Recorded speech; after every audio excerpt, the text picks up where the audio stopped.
من بداية الخلق والإنسان في صراع دايما مع الشيطان، مش صراع سيوف ولا دم، لا، لكنه صراع نفسي بيتجسد في صورة إغراءات، مال، شهرة، سلطة، وأحيانا الإنسان ممكن يتنازل عن أهم حاجة عنده وهي ضميره عشان يوصل اللي هو عايزه مش أكتر. السؤال هنا، هل أنت تقدر تفرق بين الطموح والجشع؟ هنشوف ده في فيلمنا النهاردة. فيلمنا النهاردة اسمه ذا ديفلز أدفوكات، محامي الشيطان. بس قبل ما نبدأ ما تنساش تشترك في القناة وتعمل لايك للفيديو. بيبدأ الفيلم مع بنت اسمها برابرا وهي في المحكمة وبتحكي عن أستاذها وإنه إزاي اتحرش بيها، وبنشوف الأستاذ المتحرش والمحامي الخاص بيه واسمه كيفن، وبنشوف اثناء ما البنت بتحكي ان الاستاذ تم اثاره غرايزه، ولكن كيفن بياخد باله، والقاضي لما بيوجه له الكلام عشان يبدا يدافع كيفن طلب استراحه، وفعلا القاضي وافق وخرجوا من القاعه، وكيفن زعل الاستاذ بانه خدعه وسابه ومشي عشان يدخل الحمام، وبنشوف ان المحامي عنده ضمير ورفض انه يترافع في قضيه زي دي، وبيدخل عليه محامي البنت واسمه لاري وبيبدا يضايقه بالكلام، وبنعرف ان كيفن محامي شاطر ولاري متضايق بسبب كده، ولكن بيقول له انت وصلت لنهايه نجاحك، محدش بيكسب على طول، وبيسيبه بيخرج، وبيرجع كيفن لقاعه المحكمه وبيبدا الدفاع، وبيبدا كلامه على البنت وبيسالها هل قبل كده رسمتي او كتبتي اي نكته سيئه على الاستاذ بتاعك؟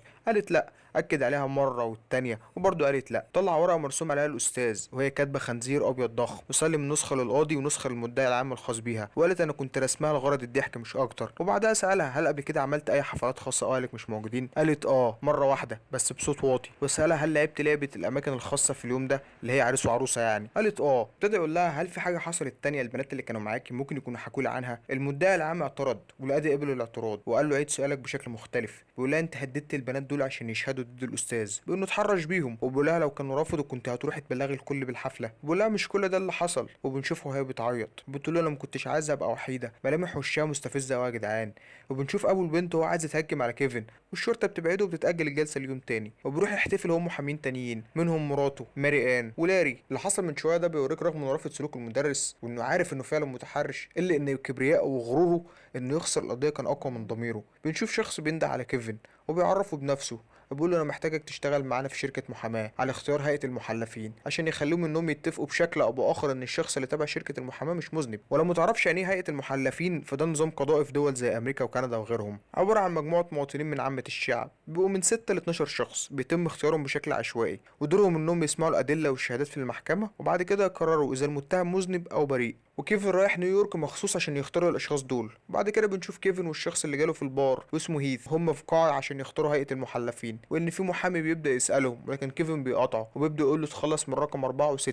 المحامي بيعترض بيقول له انت ممكن تكون في فلوريدا ليك مكانه كبيره، ولكن انت في نيويورك، انا مختار الاشخاص اللي انت بتقول عليهم دول. ابتدى يحلل له ويشرح له هو ليه عايز يخرجهم. بيقول له رقم 4 ده شخص بيلمع جزمته كل ليله وبيجهز هدومه بنفسه، ممكن يبان انه شخص مهندم وعاقل، ولكن انا شايف ان هو بيحط السلاح تحت السرير، والصراحه شكله راجل مريب بس برضه ايه في جزء من العنصريه. اما بالنسبه لرقم 6 اللي شايف انها افضل واحده فيهم، دي غير مناسبه، دي جايه تنتقم لان في حد اذاها، فقراراتها بالعاطفه مش بالعقل. للعلم لو اتفرجت على فيلم 12 انجري مان هتعرف معنى ان الشخص يكون جاي عشان ينتقم مش عشان يحقق العدل بناء على الادله. بنشوف المحامي بيبدا يقول للشخص اللي جاب كيفن، بيقول له يتخرج الغبي ده او انا همشي. هيث قال له امشي، وبنشوف المحامي هو مصدوم وفعلا بيسكت وبينفذ كلام كيفن وبيخرج الاشخاص دول من هيئه المحلفين. وهنا بيظهر الباتشينو لاول مره بعد مرور 18 دقيقه من الفيلم وهو بيراقب كيفن وهو بيعدي الطريق وبيلف وشه وبيمشي. بعد كده بيروح كيفن لمراته وبنعرف ان القضيه اللي كان بيختار فيها هيئه المحلفين نجحت، وبعد كده بيروح للشركه اللي هو هيشتغل لحسابها مع الشخص اللي جاله في البار اللي هو هيث، وبيعرفوا ان صاحب الشركه على طول مسافر بسبب الشغل وانه اسمه جون ميلتون، وبيدخل مكان كبير وبنشوف ان صاحب الشركه ده هو الباتشينو،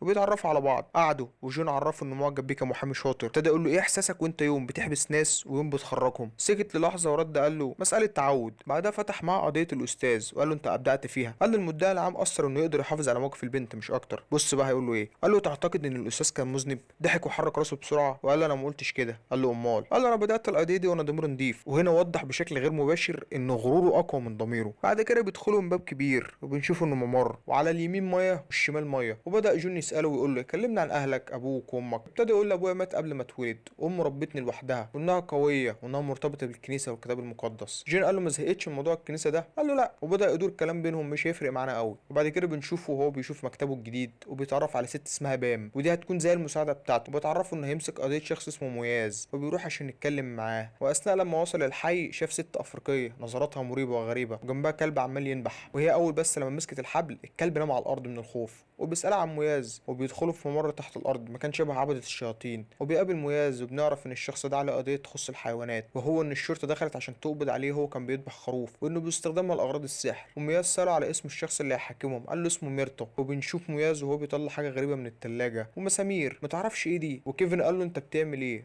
قال له باللسان ده هنخلق الصمت، امشي انت دلوقتي. كيفن بيمشي وبنشوفه هو من المحكمه وبيترفع عنه وبيقول ان مياز عمل كده بس ده لمعتقداته الدينيه، هم غالبا مطلعينه مسلم والدستور بيقول ان من حقه يمارس معتقداته الدينيه. وبنشوف المدعي العام وهو حرفيا بيموت من الكحه ومش قادر يتكلم وخلاص بيموت. وكيفن بدأ يتبادل النظرات على المدعي ومياز وانه مستغرب اللي بيحصل ولكن فعلا بيكسب القضيه. وبنشوف كيفن وشخص اسمه برزون وهيث اللي هو الشخص اللي جاله في البار داخلين غرفه كبيره وجون جوه بيتكلم في التليفون. وكيفن ابتدى يسأل هو مفيش غرفه تانية؟ قال له لا. قال له امال جون بينام فين؟ هيث قال له مين قال لك انه بينام؟ جون بيخلص المكالمه بيعرفهم ان شخص اسمه أليكس كولين وهو من اكبر مطورين العقارات في نيويورك انهم اتهموه بقتل زوجته وابنها والخدامه وانه عايز كيفن على القضيه دي. برزون استعجب وبيبدا يعارض جون لكن بيدور نقاش بينهم كده ولكنه بيستسلم لقرار جون في الاخر. انتوا لازم تشوفوا وتسمعوا محادثات جون يا جدعان، اداء الباتشينو هايل. وبنشوف كيفن ومراته بتتخانق معاه بسبب انه سابها في الحفله وكان مع جون وانه مش بقى مهتم بيها وعلاقتهم ابتدت تتوتر. بنشوف كيفن وجون وبرزون وهم مع أليكس واليكس متعصب وخايف وجون بيحاول يقنعه ان كيفن هو اللي يمسك القضيه وفعلا بيوافق وبيقول لكيفن قابلني في البيت لوحدك. وبنشوف مراته وهي مع مرات هيس ومرات برزون هم بيشتروا هدوم وبنشوف مرات هيس وهي بتلبس هدومها وبتخض حته خض في المشهد ده من تحول وشها المريب وبيرجع لطبيعته تاني في لحظتها. ستوب بس هنا المشهد ده فيه مشاهد بلس 18 فانا خالي من ذنب اي حد هيشوفه. ماري بتقوم تجري وبنشوفها وهي منهاره من الذعر والخوف، عندها حق الحقيقه. وكيفن بيحاول يهديها ويبدا يقول لها ده ممكن بسبب تغيير المكان، البيت الجديد، العلاقات الجديده، حتى ممكن يكون بسبب الخمور اللي بتشربيها. اعترضت وكيفن هداها وخلاص. وبيروح كيفن لأليكس وبيبدا يساله عن الجريمه واللي حصل يومها ولكن كيفن مش مصدق انه فعلا ما ارتكبهاش وقال له انا هتكلم على المساعده بتاعتك وهبقى ارجع لك. بنشوف كيفن وبينزل من العربيه ومراته ووالدته معاه وبيدخلوا البيت وهو عباره عن مبنى كبير بنظام شقق. وبنشوف جون وهو بيقابل والدته وبيعرفها بنفسه ووالدته بتسلم وتسيبه وبيركبوا الاسانسير. وبنشوف جون وهو بيسالها دي مش المره الاولى ليكي تيجي نيويورك صح؟ وبصوا نظراته يا جدعان مخيفه بجد. وكيفن بيرد مكانها لانها تحس انها كانت مرتبكه وبيقول لا مش اول مره. وجون بيقول لها ربيتي كيفن بشكل كويس، ده اكيد ما كانش سهل. والدته بترد من تحت ترسها كده وتقول له لا.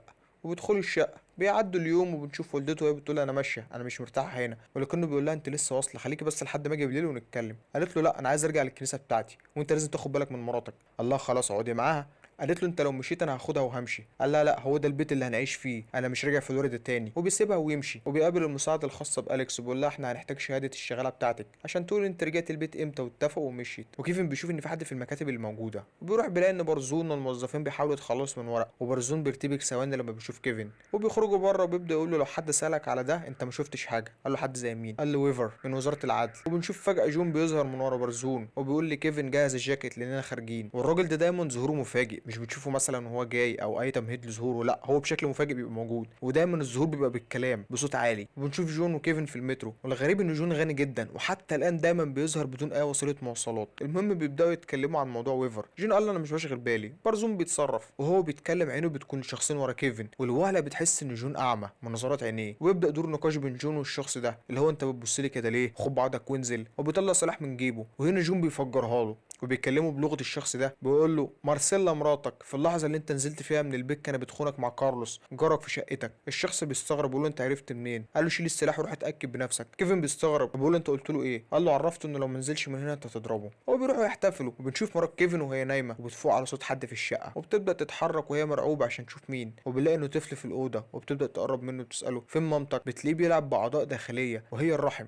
وهي بتشوف هدومها مليانه دم وبتنهار. وبيجي كيفن وبيبدا يقول لها مفيش دم ده كان كابوس وهي منهاره وفعلا الراجل مش عارف يعمل ايه ده بقت 5% خلاص. وبيجي له مكالمه وبيبدا يتحرك عشان يقابل أليكس وبيروح يقابله ويقول له مراتك كانت بتتغدى مع صديق ليها وقالت له ان انت بتخونها وهي هتقدر تثبت الكلام ده. قال له ده اي كلام. قال له أليكس عقد الجواز هيبطل لو ثبت ان في خيانه زوجيه ولو ما تعرفش ففي امريكا الست لما بتطلق بتاخد 50% من ثروه جوزها. بيقول له ده مش دافع يخليك تخلص منها. أليكس بيسكت شويه وبيقول له انه فعلا خان مراته مع المساعده بتاعته وقال له انت مش ينفع تستجوبها او نقول القصه دي باي شكل من الاشكال. وبيسيبه وبيمشي. بنشوف كيفن وهو في المحكمه وبيتكلم مع هيئه المحلفين وبيقول لهم انا ما بحبش أليكس، هو شخص عصبي وزوج فظيع لكل زوجاته السابقين وشخص بيدفع مخالفات كتير وانا مش بحبه. بس رغم كل ده احنا جايين نثبت انه كان في مكان تاني وان مش عشان احنا مش بنحبه نخليه يتهم بالجريمه دي. هو هنا بيلعب على مشاعره والعاطفه بحيث تشوش على تفكير الاشخاص دول رغم انه اختارهم برضه زي ما اختار المحلفين في اول قضيه ليه. وبياخده وبينتهي الجلسه وبنشوف فرزون وهو بيبارك لكيفن انه بقى من اعضاء الشركه وانه بقى شريك فيها بس مستغرب ازاي ده حصل وانه مدير اداره الشركه وما يعرفش ده حصل ازاي. هو معتقد بيعتقد ان كيفن بيتقرب لجون عشان ياخد مكانه، وبيبدا يتعصب عليه وبيسيبه ويمشي. وبيروح كيفن لجون وبيبدا يحكي له اللي حصل، وبيطلب من السكرتيره تتصل بيه. وبنشوف برزون وهو بيجري كرياضه يعني، ولكن في 3 بيجروا وراه ولكنهم بيختفوا.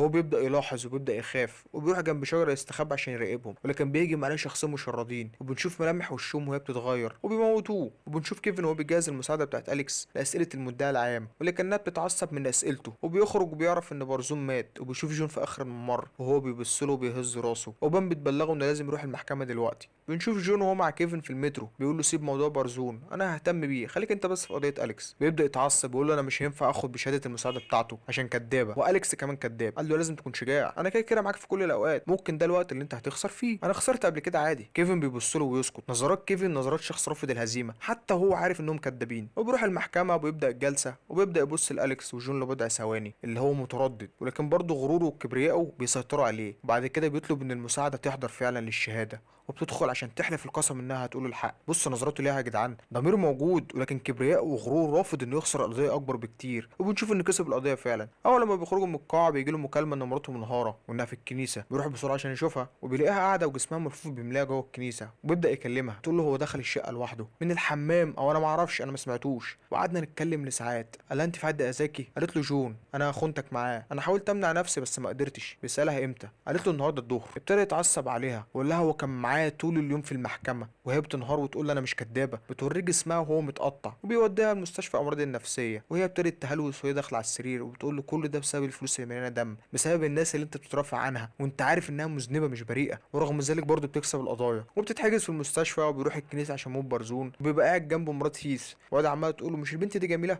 كل شويه عماله تقول له نفس الجمله. وبتيجي تقعد جنبهم بنت تانية شغاله في نفس الشركه، وهو بيبقى وسط الاتنين. وبيشوف اليكس مع بنت مراته اللي ماتت في الكراسي اللي قدامهم، هو عمال يلمس جسمها، وبتخيل انه الاستاذ اللي كان في اول الفيلم. وفجاه بيقوم بسرعه ويخرج، وبيقابله شخص، وبنعرف انه ويفر صديق برزون اللي هو من وزاره العدل. ولكن كيفن كان مضغوط وعمال يهرب منه. وبنشوف جون وهو واقف في نص الكنيسه وايده ورا ظهره، والكاميرا له انجل عشان تبرز السيطره بتاعته على كل الموجودين. بنشوف ويفر وهو بيجري ورا كيفن وعمال يقول له الشركه دي اكتر من إن هي شركه محاماه بس، دي غسيل اموال ومخدرات ورشاوي للقضاه. برزون كان جاي عشان يقول الشهاده دي. بيسيبوا كيفن وبيعدي الشارع. ويفر بيقول له الاستاذ اللي انت اترفعت عنه. كيفن بيقف وبيبص له، بيقول له اتمسك وهو معاه بنت 10 سنين في شنطه عربيته. وبنشوف جون وهو بيحط ايده في الماء المقدسه عند المسيحيه، والمايه بتغلي في ساعتها. وويفر وهو بيعدي الطريق عربيه بتخبطه وبيموت. ونشوف جون بيبتسم ابتسامه انتصار. بيروح كيفن عشان يشوف ماري، وبيلاقي والدته وبام هناك، وبيبدا عشان يتكلم مع ماري. ركز في ملامح وشها كده، فعلا مريضه نفسيا. دور الممثله دي هنا كويس جدا، الحقيقه احسن من اعمالها التانيه. المهم كيفن بيبدا يعيط، ووالدته بتبدا تاخده وتخرج عشان يتكلموا، وتقول له انا اللي سبتها وسافرت، ما كانش ينفع اعمل كده، كان لازم اقول لك الحقيقه. ابتدت تحكي له ان كان في حمله للشباب سنه 1966 في نيويورك تبع الكنيسه، وانها كانت فيها وكانت قاعده في فندق ما، والفندق ده فيه مطعم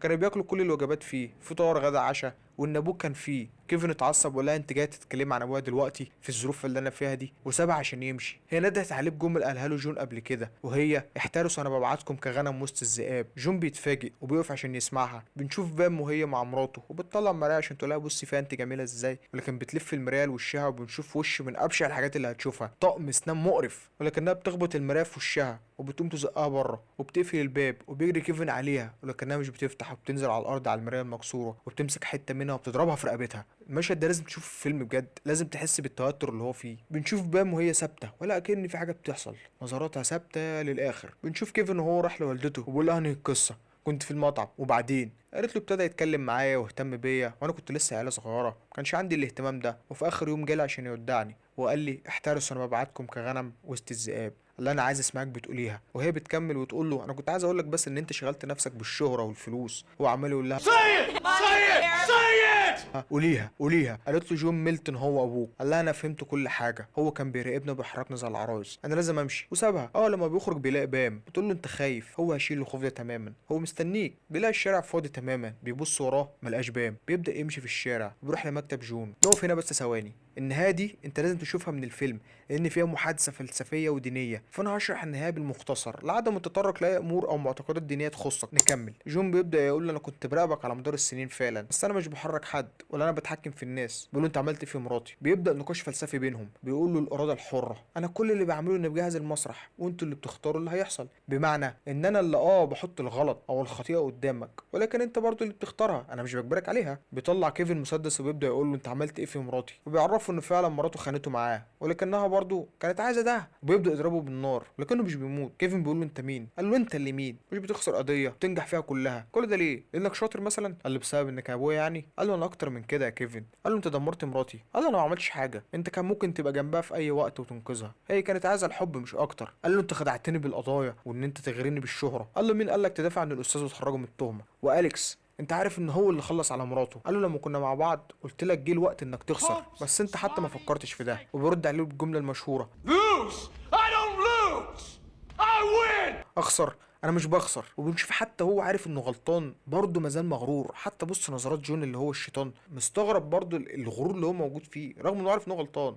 جون بيقول له الغرور الخطيئه المفضله ليا. وبيبدا كيفن بيساله عن هدفه من كل ده. وهدف جون ان كيفن يتجوز اخته اللي هي الغير شقيقه اللي هي كريستابيل، عشان يجيبوا للعالم طفل يكون ابن الشيطان، ويبدأ عصر جديد من الفساد والسيطرة. وبدأ جون واخته يمارسوا عليه الضغط النفسي وانه يشيل احساسه بالذنب ويتقبل الامر ويبدأ عصر جديد. ولكن كيفن بيفاجئه وبيعرف انه مش هيقدر يخلص عليه، فبيضرب نفسه بالنار. ده رمز انه ضحى بنفسه ضد اغراءات الشيطان. هنا بنشوف جون او بالمعنى الصح الشيطان وهو بيتحول لنار وبيرجع لهيئته الحقيقيه وبيحرق كل حاجه حتى اخته. بنشوف ان كيفن كانه رجع لورا لمشهد لما كان في الحمام ولاري بيضايقه وبيخرج يدور على ماري وبيلاقيها وبيبلغ القاضي انه يتنازل عن القضيه وبيخرج. بيجي له لاري وبيقول له انت اول محامي يضحي بالشهره والفلوس عشان خاطر الحق، ده انا هخليك نجم اعلامي. وفعلا كيفن بيوافق وان غروره وحب الشهره لسه موجود. ولكن بنشوف ان لاري اتحول لجون وبيقول Vanity. Definitely my favorite sin. الغرور الخطيئة المفضلة ليا. رسالة الفيلم بيوريك ان الشر مش لازم يجي من صفقة مباشرة مع الشيطان، ممكن يجي من ابسط نقطة ضعف في الانسان. وما تنساش تعمل اشتراك ولايك وكومنت، واتمنى اكون قدرت اوصل رسالة الفيلم بشكل مبسط وسهل. سلام.